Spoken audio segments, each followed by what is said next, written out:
Halo semuanya, selamat datang di channel SM Media dengan gue Erwin yang seperti biasa akan memberikan kalian referensi racun buat kalian yang doyan dengan teknologi dan juga hal-hal yang berkaitan dengan proses produksi konten kreatif seperti fotografi maupun videografi. So, kalau kalian tertarik dengan kedua hal tersebut, nggak perlu ragu, langsung aja subscribe dan aktifin tombol notifikasinya biar nggak ketinggalan update-update terbaru dari kita. Karena memang biasanya kita punya update yang paling cepat dan paling fresh serta paling panas gitu kan, kayak di video yang satu ini, dimana beberapa hari kebelakangan ini gue udah sempet nyobain sebuah kamera yang per video ini tayang.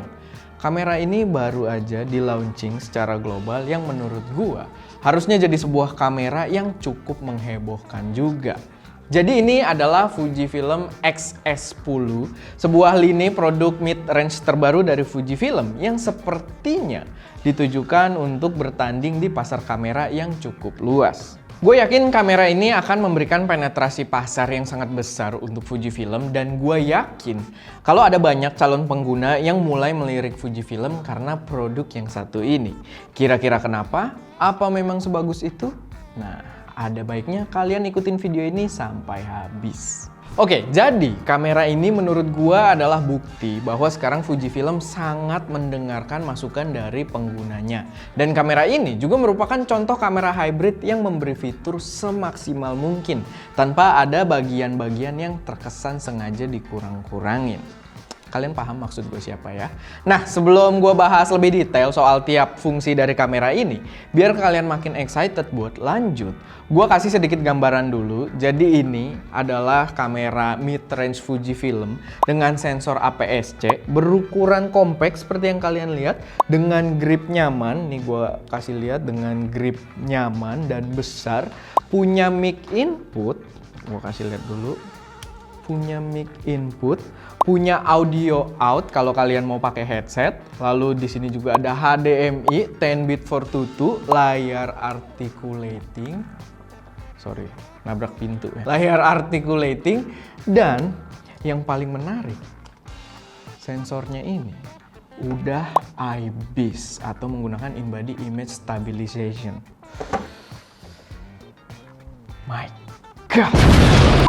Yes, kamera ini sudah membawa fitur-fitur mantap tadi di range harga yang seharusnya tidak terlalu tinggi, karena kamera ini dimasukkan ke dalam lini produk mid-range atau kelas menengah dari Fujifilm. Dan info yang gue dapet, di luar sana dia akan dijual seharga $999 aja.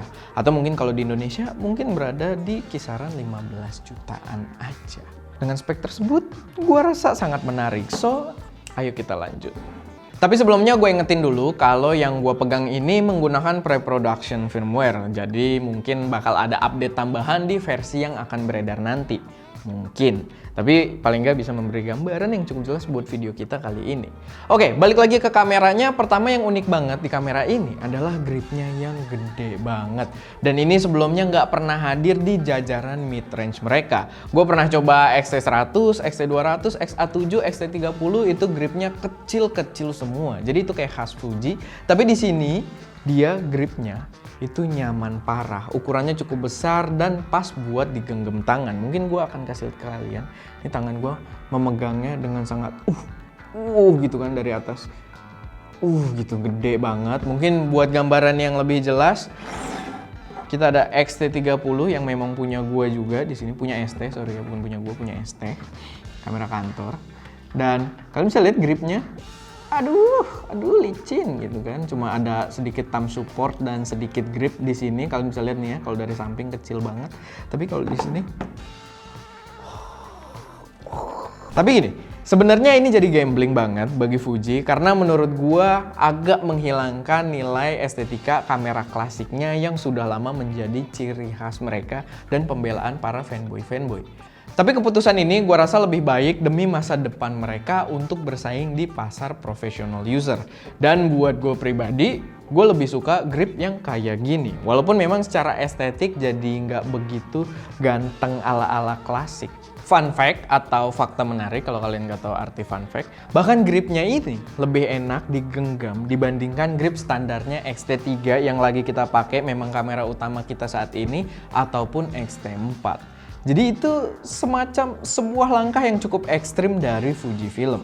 Tapi masalah estetik dan kenyamanan ini agak subjektif, jadi gue serahkan pada kalian masing-masing aja buat menilainya dari video yang kalian tonton sekarang.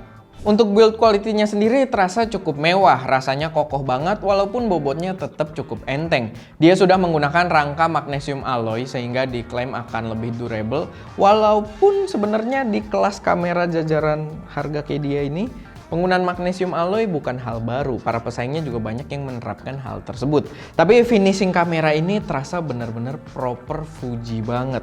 Build-nya padat, dilapisi dengan karet tekstur kulit jeruk di hampir keseluruhan bodinya, kecuali di bagian belakang layar dan samping ini ya, karena dia fake plastik dengan tekstur kulit jeruk. Semua tombol dan dial atau dial yang ada di kamera ini juga punya feel tactile yang mantap yang membuatnya terasa seperti kamera mahal. Lanjut ke I/O-nya, kita disediakan opsi input-output yang komplit banget untuk sebuah kamera berukuran compact. Kita punya audio jack 3,5 mm untuk mic eksternal yang penempatannya juga asik banget sehingga nggak berbenturan dengan layar vari-angle-nya. Perlu diapresiasi juga karena di sini jacknya itu udah berukuran 3,5 mm. Padahal biasanya kamera kecil Fuji itu pakai jack 2,5 yang perlu adapter tambahan buat pakai mic 3,5 mm yang lebih universal. Dan adapternya sendiri terbilang ribet buat dicari. So, karena sekarang sudah pakai 3,5 mm, patut diapresiasi. Hal kecil yang sangat membantu menurut gua.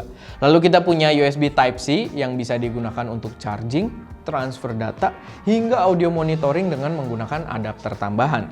Gua nggak tahu adapternya dapat apa enggak nanti di paket penjualan, tapi nyari di toko online itu cukup mudah. Karena yang punya gua juga beli online dan opsi ini jadi value yang kuat banget dan sudah hadir sejak XT30. Maksud gua opsi untuk monitoring audio via USB Type-C. Tapi perlu diingat kalau kalian shoot sambil pakai headset, port ini akan sedikit membatasi pergerakan layar vari-angle-nya. Kayak yang tadi kita kejadian, kalau ini kebuka gitu kan pintunya, ini akan sedikit berbenturan dengan si layarnya. Jadi itu bisa jadi sedikit catatan juga buat kalian. Tapi buat gua nggak terlalu masalah karena opsi audio monitoring itu udah mantep banget di kamera kecil serta jajaran mid-range seperti XS10 ini. Selanjutnya ada micro HDMI juga buat external recording yang mendukung data video hingga 4K 10-bit 422. Sebenarnya nggak wow banget sih karena XT30 setahu gue juga udah bisa. Tapi ya itu. Ya selama dia masih mikro, gue nggak mau terlalu price ya. Karena berapa kali gue port mikro tuh rusak, entah kabelnya, entah yang di portnya oleh Skapitro. XT3 kita tuh rusak port mikro HDMI-nya gitu. Jadi sekedar biar kalian tahu. Lalu setelah gue ngelihat bagian dari pintu I/O-nya ini, setelah gue perhatikan dengan baik kayak gini, gue tidak menemukan adanya sealing karet di pintunya ini. Jadi pintunya kayak gampang banget dan gak ada sealing karet. Gue sih belum dapat info, tapi melihat hal tersebut sepertinya kamera ini belum weather sealed. Itu jadi drawback buat gue, padahal kamera ini rasanya kayak udah kamera yang tangguh banget secara build quality, tapi ternyata belum weather sealed. So buat kalian yang suka barangan kalau pakai kamera, kayak gue lah ya, kurang lebih kalau hujan malah seneng buat konten. Ya, diharap agak berhati-hati dengan kamera ini. Untuk media perekaman, kita hanya dibekali satu slot SD card yang berlokasi di sebelah baterai. Dan di sini gue notice sesuatu yang major juga menurut gue pribadi karena akhirnya Fuji memindahkan mounting tripodnya jauh dari pintu baterai dan memorinya. Ini ngaruh banget karena keluhan gua pada kamera-kamera Fuji yang kecil sebelumnya adalah posisi mount tripod yang nempel sama pintu baterai. Sehingga kalau kalian pasangin tripod atau semacamnya, itu dulu bakal ngalangin pintu baterainya. Nggak kayak Sony yang dari dulu mountnya itu udah cukup jauh dari pintu baterainya ya untuk jajaran kamera-kamera APS-C mereka. Tapi di XS10 ini hal itu sudah diperbaiki dan patut diapresiasi. Mungkin gue kasih lihat juga. Kalian udah lihat B-roll tapi gue pengen kasih lihat secara langsung nih ya. Ini pintu baterainya, ini mountingnya, dan ini XT30 kita. Sangat berdekatan. Gue kalau pasang peak design aja nih di sini, peak design tuh arka kecil kotak, pasang sini, plek. Udah tuh. ngalangin, susah ganti baterai, ganti memori. Padahal arka tersebut kalau mau dicopot pakai kunci L, ribet banget gitu. Untuk layarnya kayak yang gue sempet singgung juga di awal, dia udah vari-angle. Jadi enak buat kalian yang mungkin suka shoot diri kalian sendiri. Sisanya sih ya tipikal Fuji aja, layarnya cukup enak, gambarnya cukup tajam dan responsif. Tapi masih di bawah tingkat keresponsifan layar-layar Canon. Jadi key point-nya di kamera ini ya dia udah vari-angle aja kayak X-T4. Nah, sekarang kita bakal bahas soal IBIS-nya atau IBIS-nya. Terserah kalian mau tim penyebutan yang mana, tapi udah pasti ini adalah fitur yang termasuk paling menjual di kamera ini. So, kualitasnya pasti akan sangat menentukan. Awal gue denger kamera ini, info yang gue dapat katanya IBIS yang digunakan identik dengan IBIS di X-T4, which is berarti mantep banget. Walaupun belum semantep jajaran Micro Four Third-nya Lumix atau Olympus ya. Tapi pas gua terima produk brief dari kamera ini ternyata agak berbeda. Jadi unit IBIS dari kamera ini itu kurang lebih 30% lebih kecil dari unit IBIS pada Fujifilm X-T4. Dan secara angka dia pun terlimit pada stabilisasi cuma sampai 6 stop. Dimana pada X-T4 itu sampai 6,5 stop. Tapi setelah gua cobain IBIS di kamera ini, itu mantep banget. Mungkin tetap kurang maksimal kalau dibandingin X-T4, apalagi kalau dibandingin kamera MFT, Micro Four Third, Lumix, atau Olympus yang tadi kita singgung juga. Karena pas kita bawa gerak, dia agak stuttering, agak jumping gitu pergerakan IBIS-nya. Tapi untuk penggunaan handheld diam di tempat atau dengan gerakan yang cukup moderate atau cukup pelan, itu hasilnya proper banget buat dipakai. Micro shake kalian hilang, video terasa lebih stabil, bahkan saat di mode vertikal. Jadi performanya tetap cakep di mode vertikal. Jadi kalian bisa ambil video cakep pakai kamera ini dengan penggunaan handheld, mau vertikal ataupun horizontal. Dan mungkin biar lebih jelas dan kalian bisa menilai sendiri soal kualitas IBIS-nya, kita akan lihat video pengetesan berikut. Oke, sekarang kita pengetesan Fujifilm X-S10 dan dipegang secara handheld, diem di tempat stationary, jadi nggak perlu bergerak-gerak dulu. Tapi kita lihat apakah bisa mengurangi getaran-getaran tangan, ya kalian nilai juga. Ya, pengetesan IBIS dari Fujifilm X-S10 lagi, tapi sekarang kameramen agak bergerak sambil gerak, balik lagi. Dan kalian lihat bagaimana peredaman getarannya, apakah cukup bagus dibawa sambil jalan atau lebih baik diem di tempat aja. Sebenarnya sih pasti ada pengurangan dari X-T4 ya secara kualitas IBIS, tapi gue nggak tahu bisa kepake atau enggak, kita nanti lihat setelah filenya udah keluar. Tapi gue pengen coba juga nih pergerakan yang agak berbeda. Jadi tadi kan udah dibawa jalan, sekarang diem di tempat, tapi kita coba lihat panningnya dan juga tilting. Karena bisa jadi dari bagian pergerakan tersebut ada yang IBIS-nya agak sedikit kurang mendukung gitu. Tapi ya tadi silahkan kalian nilai. Oke, pengetesan IBIS lagi dari Fujifilm X-S10 di 4K 30p, tapi bedanya di sini kita coba kalau sensornya miring, jadi di mode vertikal. Gue nggak tahu apakah performanya akan cukup bagus, tapi ini pengetesan ketika kameramen stationary diem di tempat aja. Silahkan kalian nilai apakah IBIS-nya bisa kepake di mode vertikal seperti ini atau enggak. Harusnya sih ekspektasi gue akan tetap mantep. Masih pengetesan dari Fujifilm X-S10, tapi ini yang terakhir harusnya di mode vertikal, dimana kameramen sambil bergerak, sambil jalan, pindah-pindah, lalu sekarang balik lagi. Dan ya silahkan kalian nilai kualitasnya kayak gimana. Dan kita coba lagi pergerakan panning, karena harusnya di posisi ini jadi terbalik ya motornya antara pan dan tilt gitu kan. Karena kameranya lagi di posisi miring. Ya gue nggak tahu gimana kualitasnya, tapi silahkan kalian nilai apakah cukup bagus atau enggak buat dipakai secara langsung, secara handheld tanpa rigging gimbal. Oke, pengetesan talking head sambil jalan, jalannya yang agak moderate, jadi memang kayak sambil nge-host gitu kan. Kamera juga berusaha sestabil mungkin. Kira-kira kayak gimana kualitasnya, silahkan kalian nilai. Oke, sekarang di mode vertikalnya kurang lebih kayak tadi, kita talking head sambil jalan, jalannya agak moderate, agak pelan, jadi ya harusnya bisa lebih terkondisi, tapi silahkan kalian nilai cocok atau enggak buat penggunaan seperti ini. Sekarang mari kita bicara soal kualitas gambar. Kamera ini dilengkapi dengan sensor X-Trans Back Illuminated berukuran APS-C beresolusi 26 megapiksel. Dan so far pengalaman di sensor X-T30 yang kedengerannya kayaknya cukup identik ya sensornya. Menurut gua itu gambar yang dihasilkan kan terbilang sangat baik. Cuman di kamera ini kalian dapat 18 film simulation termasuk klasik negatif. Yang setahu gue pertama kali di debut pas peluncuran X Pro 3 dan itu cakep banget buat kalian yang doyan nyetrit.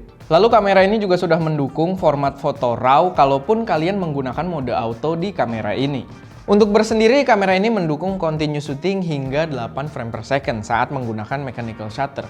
Which is B aja, malah kurang cepat buat selera gue pribadi. Tapi bisa sampai 20 frame per second kalau pakai electronic shutter. Performa autofokusnya juga udah cakep dan bisa catch up dengan continuous shooting kalian.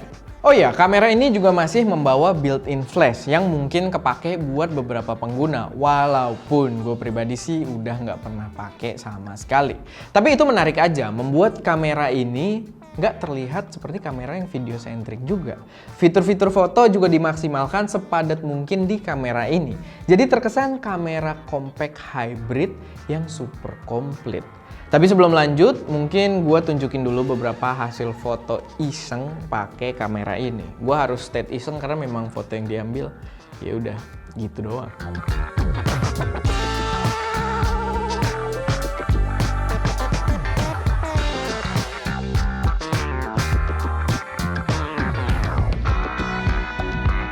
Sekarang soal videonya, mungkin gue ringkas aja karena beberapa udah disinggung kayak punya mic input 3,5 mm, headphone output, autofocus yang reliable kayak Fuji yang biasa kita pakai juga, dan juga performa IBIS yang cukup bagus. Tapi ada update yang sangat membantu dibandingkan si X-T30 karena sekarang limit perekaman 4K di kamera ini XS10 itu sudah mencapai 30 menit dan itu sangat-sangat membantu di workflow gue.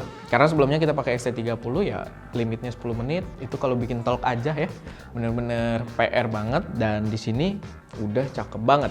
Tapi pembahasan yang menarik juga di sini karena sebenarnya gua nggak merasakan perbaikan yang signifikan dari segi thermal performance, alias kamera ini masih menjadi panas kalau dipakai agak lama. Beda sama Canon yang kemarin R5 yang nggak panas tapi dipanas-panasin, si XS10 ini panas tapi agak dipaksa buat menyentuh limit 30 menit. Karena gue sempet coba buat rekam video cukup lama dan di sekitar menit ke-15 aja, which is masih separohnya tuh ya, ini udah terasa panas. Kamera ini udah terasa panas di hampir keseluruhan bodinya. Udah anget lah. Dan yang jelas banget adalah warning dari temperatur itu udah muncul di sekitar menit ke-15. Tapi kita masih bisa gas terus untuk merekam hingga 30 menit. Dan seluruh bodinya akhirnya panas. Jadi yang gue lihat di sini limit perekaman kamera ini bisa diperpanjang karena dia juga memanfaatkan keseluruhan bodi kameranya untuk heat dissipation atau menyebarkan hawa panasnya sehingga panas nggak terkonsentrasi di bagian tengah atau sensornya aja, melainkan disebarkan ke seluruh bodinya. Plus minus sebenarnya karena bisa bikin nggak nyaman kalau kita pegang handheld terus gini. Tapi kalau gue pribadi nggak masalah karena bisa jos ngerekam terus sesuai kebutuhan gue. Dan yang panas kan tangannya Ska biasanya. Tapi jujurnya memang kalau gue pribadi ya gue pakai kamera ini menurut gue ya masih oke gitu, panas dikit tapi kita bisa gas untuk merekam terus. Karakter ini juga gua rasa akan membuat performanya itu sangat bergantung pada temperatur dari environment sekitar dan kita bisa akalin untuk mempercepat performa cooling down-nya juga. Kayak si X-T30 yang kalau kita sambil kipasin, ada videonya kalau kalian mau cek ya, itu dia nggak overheat sama sekali. Cuma si X-T30 walau nggak overheat, limit 4K-nya tetap 10 menit sekali rekam, so update 30 menit limit di kamera ini jelas sangat membantu. Untuk resolusi sendiri, kamera ini juga mendukung resolusi hingga 4K DCI dan maksimum bitrate mencapai 200 megabit per second. Untuk record internal, kalian terbatas di 8-bit 420 dan kalau via HDMI bisa sampai 10-bit 422 yang sempat gue singgung juga tadi agak di bagian depan video. Lalu update di videonya, di XS10 ini, sekarang dia sudah mendukung slow-mo hingga Full HD 240 frame per second. Tapi gue nggak berharap banyak pada 240 fps-nya karena di XT4 aja 240 fps-nya terasa ada pengurangan kualitas gambar. Tapi ya nice to have lah. Jadi memang semua fiturnya dimaksimalin. Nggak ada opsi kamera lain juga di kelasnya yang membawa fitur 240 frame per second ini. So, kalian nilai. Sisanya ya untuk video standar Fuji yang gue suka, warna standar udah cakep, dynamic range video tinggi di mode standar, video autofocus udah reliable dan membawa film simulation Eterna serta gamma profile f-log buat yang doyan grading. So, overall kamera ini sangat memuaskan gua. Si Fujifilm X-S10 ini memberikan kesan kamera compact dengan fitur semaksimal mungkin untuk foto maupun video tanpa ada fitur yang terkesan dikurang-kurangin. Kalian tahu yang gue maksud siapa? Dan lini baru ini juga sepertinya merupakan big step untuk Fuji karena sekarang mereka menekankan functionality dengan sedikit mengorbankan aesthetic value-nya. Tapi buat pandangan gue pribadi, sebuah keputusan tepat. Di satu sisi, gue bisa lihat concern Fuji di kamera ini yang terlihat berusaha menyaingi jajaran APS-C Sony. Dan gue rasa mereka berhasil di beberapa poin besar. Tapi untuk hit performance dan tracking autofocus performance, gue rasa masih long way to go lah ya. Masih agak jauh dari kelasnya APS-C Sony saat ini. Tapi tetap, it's a great value kamera di jajaran mid-range APS-C dengan fitur sekomplit ini. Menurut gua itu udah sebuah gebrakan besar dan jujur aja kamera ini berhasil meracuni gua pribadi. Gua lagi ngumpulin budget buat X-T4 dan goyah karena kamera ini terlihat memberikan opsi value yang sangat menarik. Atau mungkin kita jual X-T3 aja kali sekarang. Yoi. Atau Fuji mungkin mau merelakan unit sampelnya ini aja buat kita pakai. Kita sangat terbuka untuk hal-hal seperti itu. Daripada nganggur gitu kan di kantornya berdebu. Gua kan sedih ya, gua tuh nggak suka ngeliat kamera tuh berdebu di kantor. Walaupun banyak kamera berdebu di belakang sana ya. Tapi serius kalau lihat value to performance dari kamera ini, menurut gua PO-nya bakal jadi rebutan. Lensa 50mm f1 aja kemarin PO-nya penuh nggak sampai 5 menit. Itu barang 20 jutaan ya. Orang kenapa kayak banget ya? Anjrit. Oke, paling segitu aja pembahasan gue soal Fujifilm X-S10 ini. Semoga memberi gambaran yang cukup jelas. Kalau ada koreksi, saran, atau pertanyaan, silahkan taruh aja semuanya di kolom komentar. Dan pastinya, kasih juga pendapat kalian soal kamera ini di kolom komentar di bawah. Atau mungkin kalian punya pendapat atau gambaran kira-kira seperti apa nanti kamera Fujifilm X-S1. Apakah akan ada? Ya, hal-hal seperti itu silahkan taruh aja di kolom komentar. Atau kalau ada hal yang masih kurang menurut kalian dari kamera ini, ya taruh aja semuanya juga di kolom komentar. Karena gue butuh juga insight-insight dari kalian. Kayak biasa, jangan lupa buat like video ini kalau kalian suka. Share ke teman-teman kalian yang mungkin tertarik. Sorry banget nih. Mulut gue kering. Dan pastinya subscribe ke channel SF Media untuk mensupport kami terus memberi konten yang lebih berkualitas dan bermanfaat di masa mendatang. Itu aja, gue Erwin, di belakang kamera ada Ska, dan jangan lupa untuk berkarya.